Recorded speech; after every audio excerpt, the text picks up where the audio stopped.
నేను చదువుకుంటున్నప్పుడు అందరిలా కాకుండా 4 విభిన్న రకాలుగా ఆలోచించే తత్వాన్ని నా దగ్గర ఉన్నది. అది స్కూల్ స్థాయి నుంచి ఉండేది. ఇక నేను దేనికి కూడా నేను ఎందుకు నా లైఫ్ చచ్చిపోదామా అనే సిచ్యువేషన్లో కూడా ఫేస్ చేసిన వాడిని. ఎప్పుడు అనుకున్నారు ఇట్లా? అది నా ఇంటర్మీడియట్ స్థాయిలో. ఎందుకు అనిపించింది అంటే ఇక నేను ఎంచుకున్న రంగం వేరు, నేను ఎంచుకున్న విధానం వేరు, దానికి ఒక సోర్సెస్ లేక, నా బ్యాక్గ్రౌండ్ లేక, నాకు ఎవరు తెలియక ఫస్ట్ నేను మిస్ అయిపోయానన్న ఫీలింగ్తో ఉన్నప్పుడు నెక్స్ట్ రంగమే ఈ అడ్వెంచర్ రంగాన్ని ఎంచుకున్నాను. ఫస్ట్ అంటే ఇవన్నీ పక్కన పెడితే ఫస్ట్ స్టంట్ ఏంటి మీరు చేసింది? అంటే దీంట్లోకి అవును నేను దిస్ ఈజ్ మై థింగ్, ఇది నాకు సంబంధించి నేను దీంట్లోకి వెళ్ళాలి అన్న థాట్ ఎప్పుడు అనిపించింది? నేను ఇంటర్మీడియట్లో ఉన్నప్పుడు సూర్యాపేట అని చెప్పాను. సూర్యాపేటలో నేను నా అమ్మ నాయనలకు ఎప్పుడు కూడా నేను బాధ పెట్టద్దు అనుకుంటాను. వాళ్ళు పడిన కష్టమే, వాళ్ళని గన్నందుకు చదివించారు. వాళ్ళు పడిన కష్టానికి నేను ఎక్కడో చదివి ఏదో చేయాలని ప్రిపేర్ అయ్యాను. నా పార్ట్ టైం కూడా నా నిమిత్త ఖర్చులకు పని చేసుకునేవాడిని. సూర్యాపేటలో ఒక వైన్స్ ముందు పనిచేసేవాడిని. వైన్ షాప్ ముందు అంటే మిర్చి ఉంటాయి కదా, మిర్చి బండి, పకోడీ బండి వేస్తాయి కదా, అక్కడ నేను ఈవినింగ్ టైంలో వర్క్ చేసి వెళ్ళేవాడిని. వాళ్ళు వేసే హాట్ ఉన్న మిర్చిలు ప్యాక్ చేసి ఇచ్చేది నా పని. అట్లా ఒక ఫ్యూ మంత్స్ తర్వాత ఆ వేడిగా ఉన్నదాన్ని వాడు వేసడం లేట్ అయితే నేను తీసి ఇచ్చేది నూనెలో నుంచి, బాండీలోంచి తీసి. కొన్ని నెలల తర్వాత నూనెలో తీసేయడం అనేది ఆ వైన్స్ కంటే ముందు ఇక్కడ రావడం చాలా మంది ఫేమస్ అయింది. అది చాలా మంది వీడియోస్ తీసుకుంటారు. అంతే కదా, దీంతో గరిటతో తీస్తారు, మీరు చేత్తో తీసి ఇచ్చినప్పుడు ఆఫ్ కోర్స్ అది స్పెషల్. చాలా మందికి అది యూనిక్ అనిపించిందో. ఎలా కాళ్ళే మరి చెయ్యి మీరు పెట్టినప్పుడు ఫస్ట్ టైం అయితే కాళ్ళే బాడీకి సహకరించిందో, అలవాటు అయిపోయిందో, లేకపోతే నాకున్న మొండి పట్టుదలనో దాన్ని లింకుడ్ అయినాయి. దాన్ని వీడియో వాళ్ళు పంపించడం. అంతకంటే ముందు కూడా కొత్తగా కార్డ్స్ థ్రోయింగ్ చేయడము, వేరే విన్యాసాలుగా ప్రాక్టీస్ చేసుకునేవాడిని.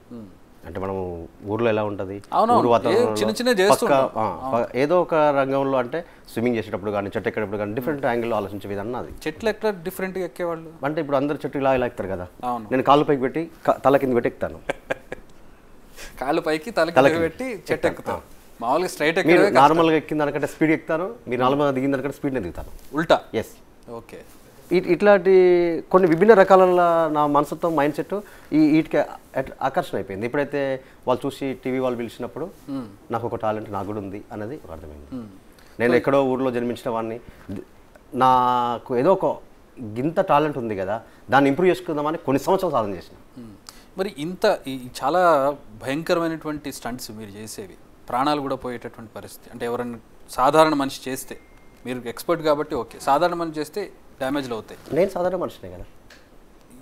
సరే, అది మేము ప్రోగ్రామ్ ఎండింగ్లో అది కంక్లూడ్ చేయొచ్చు. మీరు సాధారణమైన మనిషి, అసాధారణమైన మనిషి అనేది. సాధారణమైన మనుషులకి ఇన్ని గిన్నిస్ రికార్డులు రావు. ఓకే. సో ఈ ప్రాణానికి ఇబ్బంది అవుతుంది అంటే మనకి ఏమన్నా అవుతుందన్న భయం వేయలేదు ఎప్పుడు మీకు? అంటే భయం అనేది నాకు వేయలే, భయపడుతూ ఏం చేయలేమనేది మాత్రం నాకు తెలుసు. ఫస్ట్ మనం ఏది చేయాలనుకున్నా, లాస్ట్ నువ్వు ఒక బిల్డింగ్కి చచ్చిపోదామని ప్రిపేర్ అయినా కూడా ఏదో ఒకటి మనసులో తలుచుకో, దైవాన్ని తలుచుకోలేదు అని ఫీల్ అవుతుంటావు. అయినా నేను పట్టించుకోను. నేను చేయవలసిన విజన్ ఏంటి, నాకు ఎలా ఉంది, నా కాన్ఫిడెన్స్ ఏంటి, నా ఏకాగ్రత ఏంటి అనేది నేను చాలా నిశ్చితగా, చాలా కఠినంగా, చాలా సాధనంగా చేసి నేను ప్రిపరేషన్. ఏమైనా ఇన్స్పిరేషన్ ఉందా? ఎవరినైనా చూసి ఇన్స్పైర్ అయ్యారా, లేకపోతే స్వతహాగా ఇలాగే వెళ్ళాలనే ఏమన్నా? అంటే నేను మామూలుగా ఇప్పుడు చెప్పిన షోకి వెళ్ళామని వెళ్ళినప్పుడు చంద్రయ్య గారు ఉన్నారు సూర్యాపేటలో, నాలో లేని ఒక కాన్ఫిడెన్స్ నింపిన వ్యక్తి ఆయన ఒకడు. ఓకే. నువ్వు ఇలా కాదు, నీకున్నది ఇంప్రూవ్ చేసుకుంటే చాలా బ్రైట్కి వెళ్ళిపోతావు, నీకు మంచి టాలెంట్ ఉంది నాన్న అనేది తను నాకు ఫస్ట్లో చెప్పిన వ్యక్తి ఆయన. ఓకే. సో ఆ తర్వాత అంటే ఇప్పుడు మీరు ఆ బజ్జీలు తీసి వేయడం అనేది ఫస్ట్ స్టంట్ మీరు చేసింది. నెక్స్ట్ లెవెల్కి వెళ్ళి అంటే దీన్ని నేను ఇంకా కెరీర్గా తీసేసుకుందామని తీసుకున్నప్పుడు చేసిన ఫస్ట్ స్టంట్ ఏంటి, ఏం చేశారు, ఎక్కడ చేశారు? Drill machine. Okay. Drill machine తర్వాత హాట్ ఆయిల్, నెయిల్స్, కర్పూరం, ఇలా కొన్ని యాక్ట్స్ ఒక 5-6 ఫస్ట్ ప్రిపరేషన్ చేసుకున్నాను. అది ఎంతవరకు వస్తుందని నేను నా ఓన్గా ప్రాక్టీస్ చేసుకున్నాను. ఒక 5-6 ఇయర్స్ 10 ఇయర్స్ బిలోలో 100 యాక్ట్లు తయారు చేశాను. అట్లా ఒకదానికి లింకప్గా 100 యాక్ట్లు తయారు చేశాను.